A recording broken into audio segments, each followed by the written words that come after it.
ನಾರಾಯಣಂ ಗುಣೈಃ ಸರ್ವೈರ್ದೀರ್ಣಂ ದೋಷವರ್ಜಿತಂ ಜ್ಞೇಯಂ ಗಮ್ಯಂ ಗುರುಂಶ್ಚಾಪಿ ನತ್ವಾ ಸೂತ್ರಾರ್ಥ ಉಚ್ಯತೆ. ಸಮಸ್ತಗುಣಸಂಪೂರ್ಣಂ ಸರ್ವದೋಷವಿವರ್ಜಿತಂ ಲಕ್ಷ್ಮೀನಾರಾಯಣಂ ವಂದೇ ಭಕ್ತಾಭೀಷ್ಟಫಲಪ್ರದಂ. ಅತ್ರ ಸರ್ವದಾ ವಿಷ್ಣುವಶಗೋ ನ ಕದಾಚಿದನ್ಯಥಾ ಇತ್ಯುಕ್ತ್ಯಾ ಉತ್ಪತ್ತಾವಿವ ಪಾರತಂತ್ರೇಪಿ ಅಸ್ತು ಕಾಚಿತ್ ವ್ಯವಸ್ಥಾ ಇತಿ ನಿರಸ್ತಂ. ಏನಾಯ್ತೀಗ? ಮುಖ್ಯ ಪ್ರಾಣ ಅಂತ ಹೇಳಿದ್ರಿಂದ ಪರಮಾತ್ಮನ ಅನಂತರ ಉಳಿದವರಲ್ಲಿ ಮುಖ್ಯನಾಗಿರ್ತಕ್ಕಂಥ ಪ್ರಾಣ ಅಂತ ಅರ್ಥ.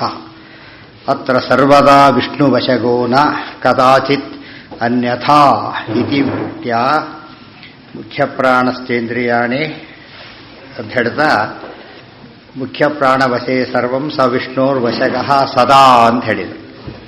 ಸದಾ ಅಂತ ಹೇಳಿದ್ರಿಂದ ಅತ್ರ ಸರ್ವದಾ ವಿಷ್ಣುವಶಗೋ ನಾ ಕದಾಚಿತ್ ಅನ್ಯಥಾ, ಸದಾ ವಿಷ್ಣುವಿನ ವಶದಲ್ಲೇ ಇರ್ತಾರೆ, ಬೇರೆ ಯಾವ ರೀತಿಯಲ್ಲೂ ಎಂದೂ ಇರೋದಿಲ್ಲ.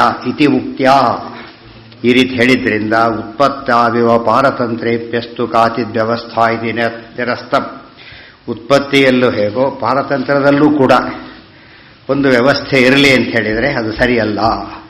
ಅಂದರೆ ತಾತ್ಪರ್ಯ ಏನು ಅಂದರೆ, ಉತ್ಪತ್ತಿ ಇಲ್ಲ, ಆದರೆ ಪರಾಧೀನ ವಿಶೇಷಾವಾಪ್ತಿ ಎಂಬ ಉತ್ಪತ್ತಿ ಇದೆ ಅಂತ ವ್ಯವಸ್ಥೆ ಮಾಡಿದಿರಿ. ಆ ರೀತಿ ಪಾರತಂತ್ರದಲ್ಲೂ ಕೂಡ ಒಂದು ವ್ಯವಸ್ಥೆ ಮಾಡಿಬಿಡಿ. ಸ್ವತಂತ್ರನೇ ಒಂದು ರೀತಿ ಪರತಂತ್ರ ಅಂತ ಅರ್ಥ ಮಾಡಿ ಅಂದರೆ ಮಾಡಕ್ಕೆ ಬರೋದಿಲ್ಲ. ಆಬ್ಸಲ್ಯೂಟ್ಲಿ ಪರತಂತ್ರ ಅಂತಾನೆ ಅರ್ಥ. ಇಲ್ಲ, ಆಬ್ಸಲ್ಯೂಟ್ ಸೃಷ್ಟಿ ಒಪ್ಪಲಿಲ್ಲ, ಪರಾಧೀನ ವಿಶೇಷಾವಾಪ್ತಿ ಇತ್ಯಾದಿ ಸೃಷ್ಟಿಯನ್ನು ಒಪ್ಪಿದ್ರು. ಅದೇ ರೀತಿ ಪಾರತಂತ್ರದಲ್ಲೂ ಕೂಡ ವಿಶೇಷವನ್ನು ಒಪ್ಪಿ ಅಬ್ಸಲ್ಯೂಟ್ ಪಾರತಂತ್ರ ಅಂತ ಹೇಳಬೇಡಿ, ಏನೋ ಒಂದು ರೀತಿ ಪಾರತಂತ್ರ ಅಂತ ಹೇಳಿ ಅಂದರೆ ಹೇಳಕ್ಕೆ ಬರೋದಿಲ್ಲ. ಸರ್ವದಾ ಅಂತ ಹೇಳಿದ್ರಿಂದ ಎಲ್ಲ ರೀತಿಯಲ್ಲೂ, ಎಲ್ಲ ಕಾಲದಲ್ಲೂ, ಎಲ್ಲ ಅವಸ್ಥೆಯಲ್ಲೂ ಕೂಡ ವಾಯುದೇವರಿಂದ ಪ್ರತಿಯೊಬ್ಬರು ಕೂಡ ಏನಾಗಿದ್ದಾರೆ? ಪರತಂತ್ರರೇ ಆಗಿದ್ದಾರೆ ಅಂತ ಹೇಳಿ. ಮುಖ್ಯ ಪ್ರಾಣ ತದುದ್ಭವ ಇತ್ಯುಕ್ತೈವ ವಿಷ್ಣುವಶ ಇತ್ಯಸ್ಯ ಲಾಭೋ ಯದ್ಯಪಿ ತಥಾಪೀಹ ಅಂತ ಹೇಳಿ ಚೆಕ್ ಕೊಟ್ಟಿರ್ತಾರೆ. ಅಲ್ಲಿ ₹1 ಸೇರಿಸಿದ್ರು ಕೂಡ ಇನ್ವ್ಯಾಲಿಡ್ ಆಗುತ್ತೆ, ಗೊತ್ತಾಯ್ತಾ? 1 ಪೈಸೆ ಸೇರಿಸಿದ್ರು ಇನ್ವ್ಯಾಲಿಡ್ಡೆ. ಸ್ವಲ್ಪ ಸೇರಿಸಿದ್ದೀರಿ ಅಂದರೆ ಇಲ್ಲ. ಎಷ್ಟದು? ಎಷ್ಟಂದ್ರೆ ಅಷ್ಟೇ, ಏನು ಮಾಡೋಕ್ಕೂ ಸಾಧ್ಯ ಇಲ್ಲ. ಅದೇ ರೀತಿಯೇ ಅಬ್ಸಲ್ಯೂಟ್ ಅದು. ಸೊ ಏನೇ ಮಾಡಿದ್ರು ಕೂಡ ಅದು ಹೊರಟೋಯ್ತು. ಈಗೇನು ಮಾಡಿದ್ದಾರೆ? ಅವರೇ ತಿಂತಿದ್ರು ಒಪ್ಪೋದಿಲ್ಲ, ಅಷ್ಟರ ಮಟ್ಟಿಗೆ ಬದಲಾಯಿಸಿಬಿಟ್ಟಿದ್ದಾರೆ, ಗೊತ್ತಾಯ್ತು? ಇನ್ನೊಬ್ಬರಲ್ಲ, ಅವರು ತಿನ್ನಕ್ಕೂ ಬರೋದಿಲ್ಲ. ಬದಲು ಅವರು ತಿದ್ದಬೋದಾಗಿತ್ತು, ಕೊನೆ ಪಕ್ಷ ಅದೂ ಇಲ್ಲ. ಆ ದೃಷ್ಟಿಯಲ್ಲಿ ತುಂಬ ಇಂಪಾರ್ಟೆಂಟ್ ಅದು.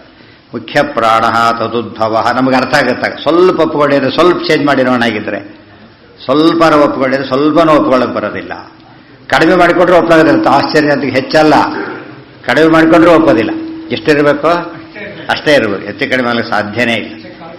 ಮುಖ್ಯ ಪ್ರಾಣ ತದುದ್ಭವ ಇತ್ಯುಕ್ತೈವ, ಇದು ಉಕ್ತೈವ ಆಗಿಬಿಟ್ಟಿದೆ. ಉಕ್ತೈವ ತಾಕಾರ ಬಿಟ್ಟೋಗಿದೆ. ವಿಷ್ಣುವ ಉಕ್ತೈವ, ಉಕ್ತೈವ ಅಂತಾಗಿದೆ, ತಾವತ್ತಿಲ್ಲ. ವಿಷ್ಣುವಶ ಇತ್ಯಸ್ಯ ಲಾಭೋ ಯದ್ಯಪಿ ತಥಾಪೀಹ ಪ್ರಾಣ ಸ್ವಾತಂತ್ರ್ಯ ಶ್ರುತ್ಯಾದಿ ಬಲಾತ್ ಶ್ರೇಷ್ಠಶ್ಚ ಇತ್ಯತ್ರ ಉಕ್ತ ಪ್ರಾಣೋತ್ಪತ್ತಿರಯುಕ್ತ ಇತಿ ಶಂಕಾಯಾಂ ಪ್ರಾಣಸ್ಯ ಏತತ್ವಶೇ ಸರ್ವಂ ಇತಿ ವಿಶೇಷವಾಕ್ಯೇನ ಸಾಮಾನ್ಯ ಸ್ವಾತಂತ್ರ್ಯ ಶ್ರುತ್ಯಾದೇಃ ನೇಯತ್ವಾದಿತಿ ಪರಿಹಾರಾರ್ಥತ್ವಾದಸ್ಯ ಅಧಿಕರಣಸ್ಯ ಅಪೌನರುಕ್ತ್ಯಂ ಧ್ಯೇಯಂ ಅತಏವ ವ್ಯವಧಾನೇನ ಅಸ್ಯ ಭಾಷಣಂ. ಮುಖ್ಯ ಪ್ರಾಣ ತದುದ್ಭವ ಇತಿ ಉಕ್ತೈವ ವಿಷ್ಣುವಶಃ ಇತ್ಯಸ್ಯ ಲಾಭೋ ಯದ್ಯಪಿ. ಏನು ಹೇಳಿದರು? ಮುಖ್ಯ ಪ್ರಾಣ ತದುದ್ಭವ ಮುಖ್ಯ ಪ್ರಾಣವಶೇ ಸರ್ವಂ ಸ ವಿಷ್ಣುರ್ವಶಗಃ ಸದಾ ಅಂತ ಹೇಳಿದರು. ಮುಖ್ಯ ಪ್ರಾಣ ವಶೇ ಅಂತ ಮತ್ತೆ ಹೇಳಬೇಕಾಗಿದ್ದಿಲ್ಲಲ್ಲ ಅಂತ ಪ್ರಶ್ನೆ ಮಾಡ್ತಾರೆ. ಮುಖ್ಯ ಪ್ರಾಣ ತದುದ್ಭವ ಅಂತ ಹೇಳಿದ ಮೇಲೆ ಅವರಿಂದ ಹುಟ್ಟಿದ್ರು ಅಂದರೆ ಅಧೀನ ಅಂತ ಆಯ್ತಲ್ಲ, ಮತ್ತ್ಯಾಕೆ ತದ್ವಶಗ ಅಂತ ಹೇಳಬೇಕು ಅಂತ ಕೇಳಿದರೆ ಹೇಳ್ತಾರೆ ತಥಾಪಿ, ಆದರೂ ಕೂಡ ಇಹ ಪ್ರಾಣ ಸ್ವಾತಂತ್ರ್ಯ ಶ್ರುತ್ಯಾದಿ ಬಲ ಶ್ರೇಷ್ಠಶ್ಚ ಇತ್ಯತ್ರ ಉಕ್ತ ಪ್ರಾಣೋತ್ಪತ್ತಿರಯುಕ್ತ ಇತಿ ಶಂಕಾಯಾಂ. ಆ ರೀತಿ ಅಷ್ಟೇ ಹೇಳಿಬಿಟ್ಟಿದ್ರೆ ಏನಾಗ್ತಿತ್ತು? ಪ್ರಾಣದೇವರು ಸ್ವತಂತ್ರ ಎಂಬ ಅರ್ಥ ನಿನ್ನೆ ಕೆಲವು ಶ್ರುತಿವಾಕ್ಯ ಕೊಟ್ಟಿದ್ದಾರೆ. ಆ ಅರ್ಥದಲ್ಲಿ ಸಂಶಯ ಬರೋ ಸಂಘ ಇರ್ತಿತ್ತು. ಆ ಸಂಶಯ ತೆಗೆದುಹಾಕ್ಲಿಕ್ಕೋಸ್ಕರ ಸಾಮಾನ್ಯ ಏನಾಗಬಹುದು? ಕೃಷ್ಣ ವಸುದೇವನ ಮಗ, ಹೌದಲ್ಲ? ಆದರೆ ವಸುದೇವರ ಅಧೀರನ ಅಲ್ಲ. ಅದೇ ರೀತಿ ಜನ ತಿಳ್ಕೊಂಡ್ರೆ ಪ್ರಾಣದೇವರು ದೇವರಿಂದ ಹುಟ್ಟಿದ್ರು ಕೂಡ ದೇವರ ಅಧೀರ ಅಲ್ಲ ಅಂತ ವಾದ ಮಾಡಕ್ಕೆ ಬರ್ತಿತ್ತು. ಆ ರೀತಿ ಅವಕಾಶನೇ ಕೊಡಬಾರದು ಅಂತೇನು ಹೇಳಿದ್ರು? ಮತ್ತೆ ತದುದ್ಭವ ಅಂತೇಳಿ ನಿಲ್ಲಿಸಲಿಲ್ಲ. ಮುಖ್ಯ ಪ್ರಾಣ ವಶೇ ಸರ್ವಂ ಅಂಥೇಳಿ ಇನ್ನೂ ಸ್ಪಷ್ಟ ಮಾಡಿದರು. ಪ್ರಾಣಶ್ಚೈತತ್ವಶೇ ಸರ್ವಂ ಇತಿ ವಿಶೇಷವಾಕ್ಯೇನ ಸಾಮಾನ್ಯ ಸ್ವಾತಂತ್ರ್ಯ ಶ್ರುತ್ಯಾದೇಹೇ ನೇಯತ್ವಾದಿತಿ ಪರಿಹಾರಾರ್ಥತ್ವಾದಸ್ಯ ಅಧಿಕರಣಸ್ಯ ಉಪೌನರುಕ್ತ್ಯಂ ಧ್ಯೇಯಂ. ಆದ್ದರಿಂದನೇ ಪ್ರಾಣಶ್ಚೈತತ್ವಶೇ ಸರ್ವಂ ಇತ್ಯಾದಿ ವಿಶೇಷ ವಾಕ್ಯಗಳಿದ್ರೂ ಕೂಡ ಅಲ್ಲಿ ಪರಾಧೀನತ್ವನೇ ಇದೆ ಅಂತ ಅರ್ಥ ಮಾಡಬೇಕು ಅಂತ ಹೇಳೋದಕ್ಕೋಸ್ಕರ ಹೊರಟಿರೋದ್ರಿಂದ ಈ ಅಧಿಕರಣಕ್ಕೇನಿಲ್ಲ, ಪುನರುಕ್ತಿ ದೋಷ ಇಲ್ಲ. ಅಂದರೆ ಹೇಳಿದ್ದನ್ನೇ ಮತ್ತೆ ಹೇಳಿದರು ಅಂತ ತಿಳ್ಕೊಳ್ಳೋ ಕಾರಣ ಇಲ್ಲ. ತದುದ್ಭವ ಅಂತ ಹೇಳಿದಾಗಲೇ ಪ್ರಾಣದೇವರು ಅಸ್ವತಂತ್ರ ಅಂತ ಸಿದ್ಧವಾಗ್ತಿರ್ಬೇಕಾದ್ರೆ ಮತ್ತೆ ಅದಕ್ಕೆ ಸ್ಪಷ್ಟ ಹೇಳಿದರು ಅಂದರೆ ಬೇರೆ ರೀತಿ ಸಂಶಯಕ್ಕೆ ಅವಕಾಶ ಇರ್ತಿತ್ತು. ಆ ಸಂಶಯ ಪರಿಹಾರ ಮಾಡೋದಕ್ಕೋಸ್ಕರ ಹೇಳಿರೋದ್ರಿಂದ ಇಲ್ಲಿ ಪುನರುಕ್ತಿ ದೋಷ ಬರಲಿಲ್ಲ. ಅತಏವ ವ್ಯವಧಾನೇನ ಅಸ್ಯ ಭಾಷಣಂ. ಅದಕ್ಕೇನು ಮಾಡಿದರೆ ಅಂದರೆ ವ್ಯವಧಾನೇನ ಅಂದ್ರೇನೋ ಒಂದು ಗ್ಯಾಪ್ ಕೊಟ್ಟು ಇನ್ನೊಂದು ಅಧಿಕರಣ, ಸ್ಪೆಷಲ್ ಅಧಿಕರಣ ಮಾಡಿಬಿಟ್ರಿ. ಯಾತಕ್ಕೆಂದರೆ ವಾಯುದೇವರು ಸಹ ಪರಮಾತ್ಮನಿಗೆ ಪೂರ್ಣ ಅಧೀನರಾಗಿದ್ದಾರೆ ಅಂತ ಅರ್ಥ ಬರಲಿ ಅಂತ ಹೇಳೋದಕ್ಕೋಸ್ಕರ ವ್ಯವಧಾನೇನ ವಿತ್ ಸಮ್ ಮೀಡಿಯೇಷನ್ ಅಂತ ಅರ್ಥ. ಒಂದು ವಿಷಯ ಹೇಳಿ ಮತ್ತೆ ತಂದು ವಾಪಸ್ ಹೇಳೋದಕ್ಕೆ ಕಾರಣ ಇದೇ ಕಾರಣ. ಪುನರುಕ್ತಿ ದೋಷ ಅಲ್ಲ, ಅದಕ್ಕೆ ಹೇಳಿದ್ದು. ದಾರ್ಢ್ಯ ಬರಬೇಕು, ಒಂದು ವಿಶೇಷ ಹೇಳಬೇಕು. ಒಂದು ವಿಶೇಷ ಹೇಳಿದಾಗಲೂ ಏನಲ್ಲ, ಪುನರುಕ್ತಿ ಅಲ್ಲ. ದಾರ್ಢ್ಯ ಬಂದರೂ ಪುನರುಕ್ತಿ ಅಲ್ಲ, ವಿಶೇಷ ಬಂದರಂತೂ ಇನ್ನೂ ಮಹತ್ವ ಬಂತು. ಅಂತಿಮ ಪಾದದ್ವಯಾರ್ಥ ಉಪಸಂಹಾರಂ ಸೂಚಯನ್ ಅಧ್ಯಾಯಾರ್ಥಮುಪಸಂಹರತಿ. ಸರ್ವದೋಷೋಚಿತಸ್ತಸ್ಮಾತ್ ಭಗವಾನ್ ಪುರುಷೋತ್ತಮಃ ಉಕ್ತಾ ಗುಣಾಶ್ಚಾವಿರುದ್ಧಾಃ ತಸ್ಯ ವೇದೇನ ಸರ್ವಶಃ ಇತಿ. ಅಂತಿಮ ಪಾದದ್ವಯ ಅರ್ಥ ಉಪಸಂಹಾರಂ ಸೂಚಯನ್ ಅಧ್ಯಾಯಾರ್ಥಮುಪಸಂಹರತಿ. ಅಂತಿಮ ಪಾದದ್ವಯ, ಅಂತಿಮ ಪಾದಗಳು ಅಂದರೆ ಯಾವ್ಯಾವುದು? ಅಂತಿಮ ಪಾದದ್ವಯಗಳು ಅಂದರೆ ಯಾವುದು? 3 ಮತ್ತು 4. 2ನೇ ಅಧ್ಯಾಯದಲ್ಲಿ 3 ಮತ್ತು 4ನೇ ಏನಿದೆಯಲ್ಲ ಅದರ ಅರ್ಥವನ್ನು ಹೇಳ್ತಾ ಅಧ್ಯಾಯಾರ್ಥ ಉಪಸಂಹಾರತಿ. 2 ಉಪಸಂಹಾರ ಇದೆ ಈಗ. ಒಂದು ಉಪಸಂಹಾರ ಅಂದ್ರೇನು? ಕನ್ಕ್ಲೂಷನ್. ಏನು ಕನ್ಕ್ಲೂಷನ್ನು? ಕೊನೆ 2 ಪಾದಗಳ ಅರ್ಥದ ಉಪಸಂಹಾರ ಒಂದು, ಜೊತೆಗೆ ಅಧ್ಯಾಯದ ಉಪಸಂಹಾರನೂ ಒಂದು. ಅಧ್ಯಾಯ ಯಾವುದು? ಅವಿರೋಧಾಧ್ಯಾಯ. ಅವಿರೋಧಾಧ್ಯಾಯದ ಉಪಸಂಹಾರವನ್ನು ಮಾಡ್ತಿದ್ದಾರೆ. ಸರ್ವದೋಷೋಜ್ಜಿತ ತಸ್ಮಾತ್ ಭಗವಾನ್ ಪುರುಷೋತ್ತಮ. ದೋಷೋಜ್ಜಿತ ಅಂತ ಹೇಳಿದ್ರಿಂದ ಅವಿರೋಧಾಧ್ಯಾಯದ ಸಾರ ಬಂತು. ಸರ್ವದೋಷೋಜ್ಜಿತ ತಸ್ಮಾತ್. ಬರೀ ದೋಷ ಪರಿಹಾರ ಅಂದರೆ ಮೊದಲೇ ಅಧ್ಯಾಯ ಆಯಿತು. ಸರ್ವದೋಷ ಅಂತ ಹೇಳಿದ್ರಿಂದ 4 ವಿಧವಾದ ದೋಷಗಳು ಹೋಗುತ್ತೆ ಅಂತ ಹೇಳಿದಾಗ 4 ಪಾದಗಳ ಅರ್ಥದು ಬಂದಾಗಾಯಿತು. ಉಕ್ತಾ ಗುಣಾಶ್ಚ ವಿರುದ್ಧಾ ತಸ್ಯ ವೇದೇನ ಸರ್ವಶಃ. ಆದ್ದರಿಂದ ಸಮನ್ವಯಾಧ್ಯಾಯ ಕನ್ಕ್ಲೂಡ್ ಆಯ್ತು. ಈಗ ಯಾವುದೇ ವಿರೋಧ ಇಲ್ಲ ಅಂತ ಹೇಳಿದಾಗ ಒಂದೇ ಬರಬೇಕು, ಆಯಿತು. ಬರೋದಿಲ್ಲ ಅಂತ ಹೇಳಿಕೊಡುದು ವಿರೋಧ ಪರಿಹಾರ ಅಲ್ಲಿ 2 ಆಗಬೇಕು. ಗುಣಗಳಿವೆ, ದೋಷಗಳಿಲ್ಲೇ ಇಲ್ಲ ಅಂತ ಹೇಳಿದಾಗ ಗುಣಪೂರ್ಣತ್ವ ಏನಾಯ್ತು ಅಲ್ಲಿಗೀಗ? ಇನ್ನೂ ಕೂಡ ಅಫರ್ಮ್ ಆಯ್ತು. ಅದಕ್ಕೋಸ್ಕರ ಆದೇಶ ಹೇಳಿದ್ದಾರೆ. ಉಕ್ತಾ ಗುಣಾಶ್ಚಾವಿರುದ್ಧಾ ತಸ್ಯ ವೇದೇನ ಸರ್ವಶಃ ಇತಿ. ಅತ್ರ ಉತ್ತರಾರ್ಧೇಪಿ ತಸ್ಮಾದಿತ್ಯಸ್ಯ ಅನುವರ್ತನೇನ ಪಾದಾರ್ಥೋಪಸಂಹಾರ ತಾವದ್ಬೋಧ್ಯ. ಉತ್ತರಾರ್ಧದಲ್ಲಿ ಅಪಿ ತಸ್ಮಾತ್ ಅಂತ ಪದ ಇದೆ. ಸರ್ವದೋಷೋಜ್ಜಿತ ತಸ್ಮಾತ್ ಅಂತ ಹೇಳಿದ್ರಿಂದ ಈ ಪಾದದ ಉಪಸಂಹಾರ ಆಯಿತು, ಹಿಂದಿನ ಪಾದದ್ದಾಯಿತು, ಮೊದಲೆರಡು ಪಾದದ್ದಾಯಿತು, ಒಟ್ಟು ಅಧ್ಯಾಯದ್ದು ಆಯಿತು ಅಂತ ಹೇಳಿದ್ರು. ತಥಾ ಹಿ, ಹೇಗೆಂದರೆ ತಸ್ಮಾತ್ ವಿರೋಧಿಭೂತ ಸರ್ವಶ್ರುತೀನಾಂ. ಸರ್ವ ಅನ್ನೋ ಪದ ಇದೆ.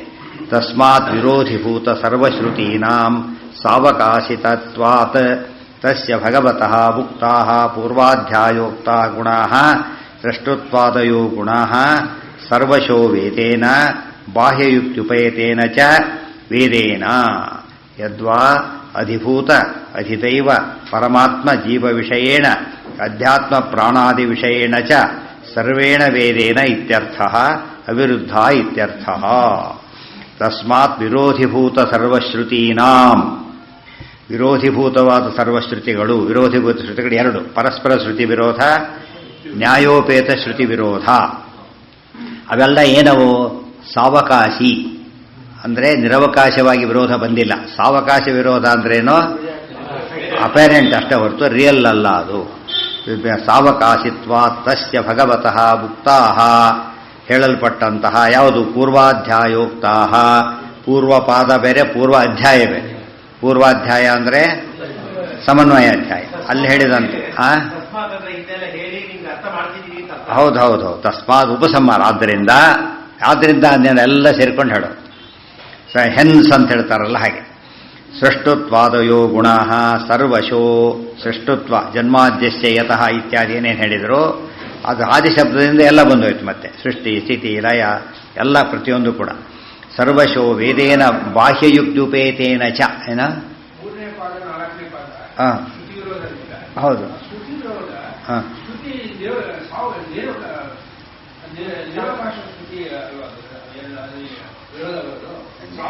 ನಿರವಕಾಶ ಶ್ರುತಿ ವಿರೋಧ ಬಂದರೆ ಪರಿಹಾರ ಮಾಡಕ್ಕೆ ಬರೋದಿಲ್ಲ ಅಂತ ಅರ್ಥ ಆಗ್ತದೆ.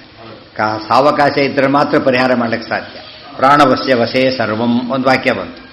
ಆದರೆ ಮುಖ್ಯ ತೇನ ವಿನಾ ತೃಣ ಇನ್ನೊಂದು ವಾಕ್ಯ ಬಂತು. ಎಲ್ಲವೂ ಮುಖ್ಯ ಪ್ರಾಣನ ಅಧೀನ ಒಂದು ವಾಕ್ಯ. ಇನ್ನೊಂದು ಮುಖ್ಯ ಪ್ರಾಣನೋ ಭಗವದಧೀನ ಇನ್ನೊಂದು ವಾಕ್ಯ. ಸೊ ಅವಾಗ ಎಲ್ಲವೂ ಮುಖ್ಯ ಪ್ರಾಣಾಧೀನ ಎಂಬ ವಾಕ್ಯ ಏನಾಯ್ತಾಗ ಸಾವಕಾಶ ಆಯಿತು. ಆದರೆ ಎಲ್ಲವೂ ಇಷ್ಟೋಧೀನ ವಾಕ್ಯ ಸಾವಕಾಶ ಆಗಲಿಲ್ಲ. ಎರಡೂ ನಿರವಕಾಶ ಆಗಿಬಿಟ್ರೆ ಏನಾಗ್ತಿತ್ತು? ವಿರೋಧ ಪರಿಹಾರ ಆಗ್ತಾನೇ ಇರಲಿಲ್ಲ.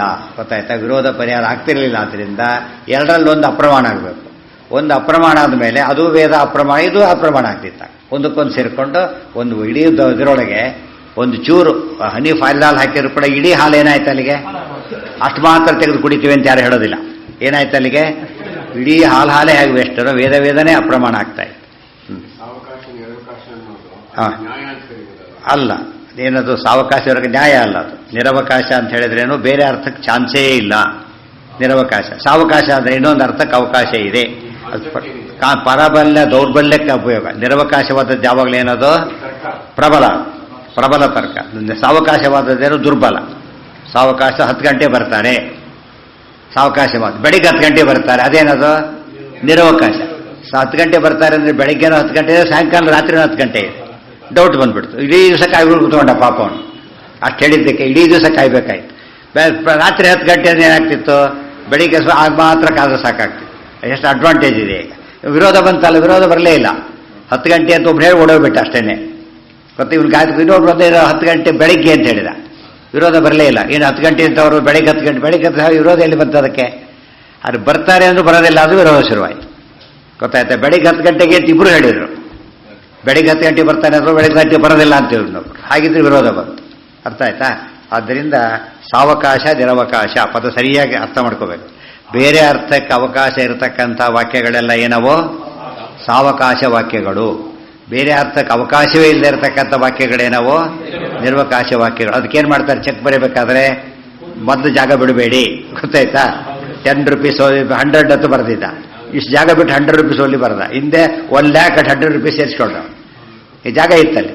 ಈ ಕ್ಲೋಸ ಬರೆದ್ರೆ ಚಾನ್ಸ್ ಇಲ್ಲ. ಆಮೇಲೆ ಏನು ಮಾಡಿ ಓನ್ಲಿ ಯಾಕೆ ಬರೀತಾರೆ? ಸೇರಿಸ್ಕೋಬಾರ್ದು. ಮತ್ತೆ ಅವನು ಮುಂದೆ ಸೇರಿಸ್ಕೊಬಿಟ್ರೆ ಕಷ್ಟ. ಅದಕ್ಕೇನು ಮಾಡಬೇಕು? ಓನ್ಲಿ ಬರೆದಾಗ ಕ್ಲೋಸ್ ಆಯ್ತು. ಎಲ್ಲಿ ಜಾಗ ಇಲ್ಲ. ಈಗ ಮೊದಲು ಸೇರಿಸಾಗಿಲ್ಲ, ಆಮೇಲೆ ಸೇರಿಸಾಗಿಲ್ಲ. ಮೊದಲು ಜಾಗ ಬಿಟ್ಟರೆ ಅಲ್ಲಿ ಅವಕಾಶ ಇರೋದು, ಕೊನೆ ಜಾಗ ಬಿಟ್ಟರೆ ಅಲ್ಲಿ ಅವಕಾಶ ಇರೋದು. ಎಲ್ಲೂ ಜಾಗ ಬಿಡದೆ ಹೋದಾಗ ನಿರವಕಾಶ ಆಗೋದು. ಅರ್ಥ ಆಯ್ತಾ? ಇನ್ನು ವರ್ಡ್ಸ್ ಅಂಡ್ ಫಿಗರ್ಸ್ ಯಾತಕ್ಕೆ ಕೇಳ್ತಾರೆ? ಮತ್ತೆ ಇನ್ನೂ ಕನ್ಫರ್ಮ್ ಆಗ್ಬೇಕು ನಮಗೆ. ಯಾತಕ್ಕೆ? ಸ್ವಲ್ಪ ಒಂದನ್ನು ಹೆಚ್ಚು ಕಡಿಮೆ ಇದ್ದರೆ ಏನಾಗುತ್ತೆ ಅಲ್ಲಿಗೆ? ಎರಡು ಟ್ಯಾಲಿ ಆಗಬೇಕಾಗುತ್ತೆ. ಎರಡು ಟ್ಯಾಲಿ ಆದಾಗ ಯೋಚನೆ. ಯಾಕೆ ಸಾಮಾನ್ಯ ವಿಚಾರ ಅಲ್ಲ ಅದು. ಏನಾಗುತ್ತದೆ? ದುಡ್ಡು ಭಾರಿ ಲಾಸ್ ಆಗೋ ಸಂಭವ ಇರೋದ್ರಿಂದ ಭಾರಿ ಕೇರ್ಫುಲ್ ಆಗಿರ್ಬೇಕು. ಇದು ಅಲ್ಲಿ ದುಡ್ಡು ಲಕ್ಷ್ಮಿ ವಿಷಯ, ಇದು ನಾರಾಯಣ ವಿಷಯ ಆದ್ದರಿಂದ ಇನ್ನೂ ಕೇರ್ಫುಲ್ ಆಗಿರ್ಬೇಕು. ಲಕ್ಷ್ಮೀಪತಿ ವಿಷಯ ಆದ್ದರಿಂದ ಹುಷಾರಾಗಿರ್ಬೇಕು. ಏನೋ ಏನ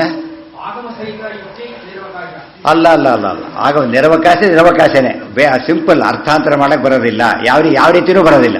ಆಗಮಗಿಮ ಇಲ್ಲೇ ಇಲ್ಲ. ಯಾವುದಕ್ಕೂ ಚಾನ್ಸೇ ಇಲ್ಲ. ಒಂದೊಂದು ಇಟ್ಕೊಳ್ಳೋಕೆ ಕಾರಣ ಇಲ್ಲ. ಯಾವುದಕ್ಕೂ ಅವಕಾಶ ಇಲ್ಲ. ಅದು ನಿರವಕಾಶ. ಒಂದಕ್ಕೆ ಅವಕಾಶ ಬಂದರೆ ಏನದು?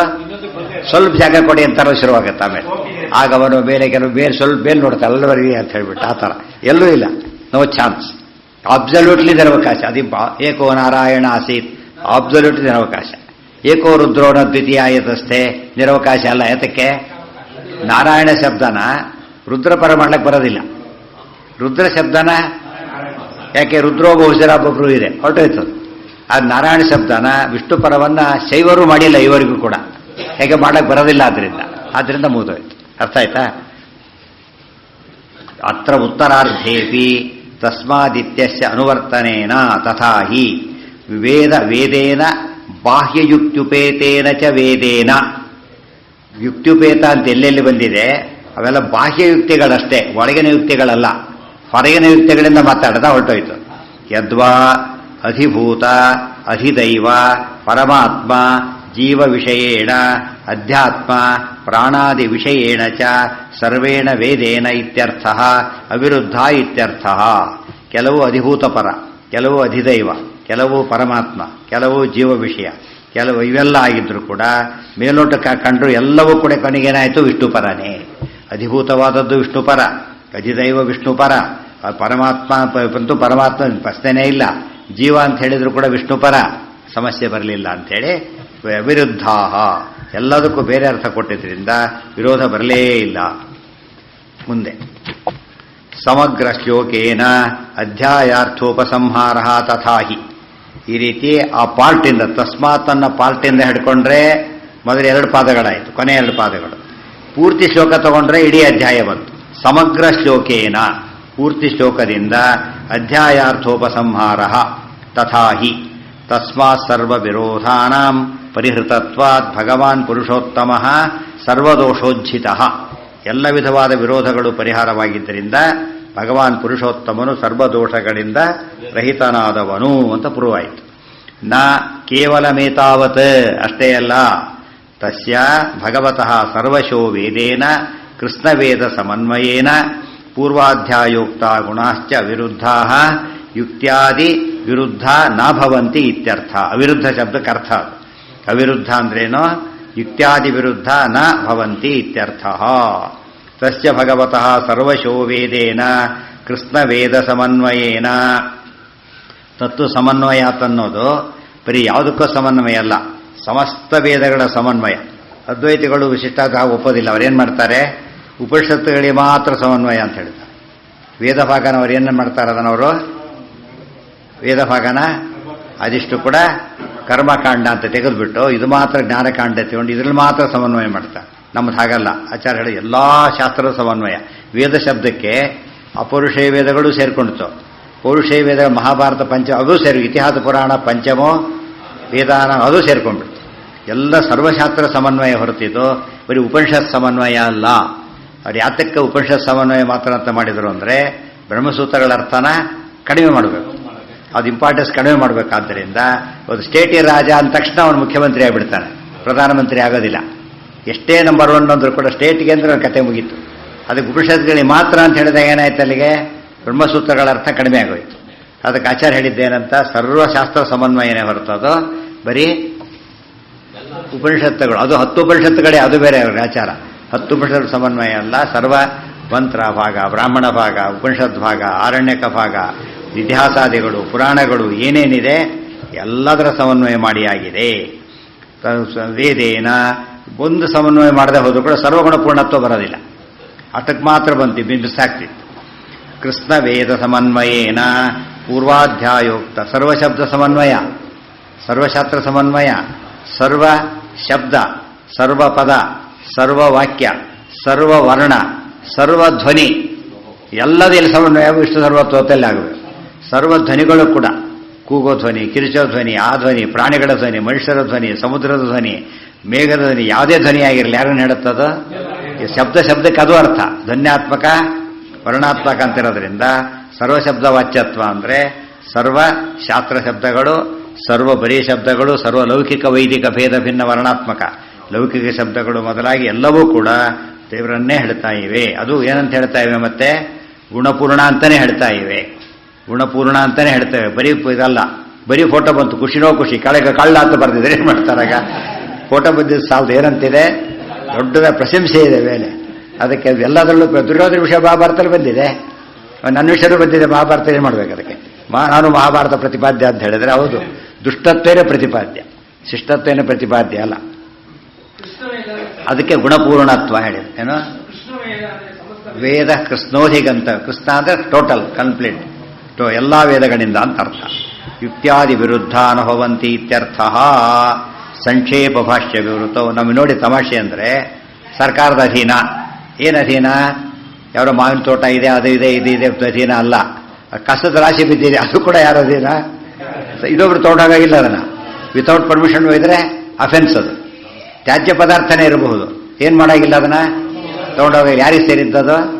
ಸರ್ಕಾರಕ್ಕೆ ಸೇರಿದ್ದು. ಅಂದರೆ ಅದು ಕೂಡ ದೇವರ ಅಧೀನ. ಇದು ಪ್ರತಿಯೊಂದು ಕೂಡ ಸರ್ಕಾರದ ಅಧೀನ ಹೇಗೋ ಇದೆಲ್ಲವೂ ಕೂಡ ಈಶಾವಾಸ್ಯಮಿದಂ ಸರ್ವಂ ಅಂತ ಹೇಳಿದ್ರಿಂದ ಇದಂ ಸರ್ವಮಿಗೆ ಏನು ಕೊಡು, ಆ ಸರ್ವಂ ಶಬ್ದಕ್ಕೆ ಏನು ಮಾಡಬಾರ್ದು ಅರ್ಥನ ಸಂಕೋಚ ಮಾಡ್ಲಿಕ್ಕೆ ಹೋಗಬಾರ್ದು. ಏನು ಮಾಡ್ಬೇಕದನ್ನ ಎಲ್ಲ ಮಾಡಾಕ್ ಬಿಡ್ಬೇಕು. ಅದು ಭಾರಿ ಬಟ್ಟೆ ಕೂಟಕ್ಕೆ ಹೋಗಿ ರಥ ಎಲ್ಲ ಹಾಕ್ರಿ, ವ್ರತದ ಮಾತ್ರ ಅದು ಸೇರಿಸ್ಬೇಕು. ಎಲ್ಲ ಹಾಕಿ ವ್ರತದ ಅನ್ನೂ ಹಾಕಿ ಪರವಾಗಿಲ್ಲ, ಅದಾಯ್ತು. ನಾನ್ ವೆಜ್ಜು ಹಾಕಿ ಅದು ಪಜಿತೆ ಅಂತ ಹೋಗ್ಬಿಡು ಕೊನೆಗೆ. ಎಲ್ಲ ಹಾಕಿ ಅಂದರೆ ಅವನ ಅರ್ಥ ಎಲ್ಲ ಬೇರೆ, ಇಲ್ಲೆಲ್ಲ ಬೇರೆ.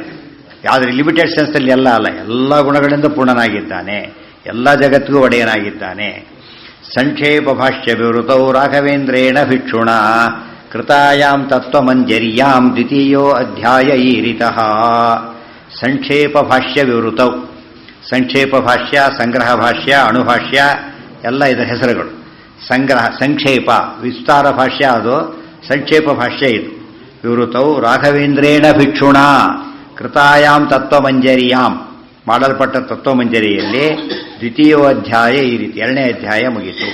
ಇದು ಶ್ರೀಮದ್ ಬ್ರಹ್ಮಸೂತ್ರಾನುಭಾಷ್ಯ ವಿವೃತೌ ತತ್ವಮಂಜರಿಯಾಂ ರಾಘವೇಂದ್ರ ಇತಿ ಕೃತಾಯಾಂ ದ್ವಿತೀಯಾಧ್ಯಾಯಸ್ಯ ಚತುರ್ಥ ಪಾದ. ಅಲ್ಲಿಗೆ ಪಾದ ಮುಗಿತು.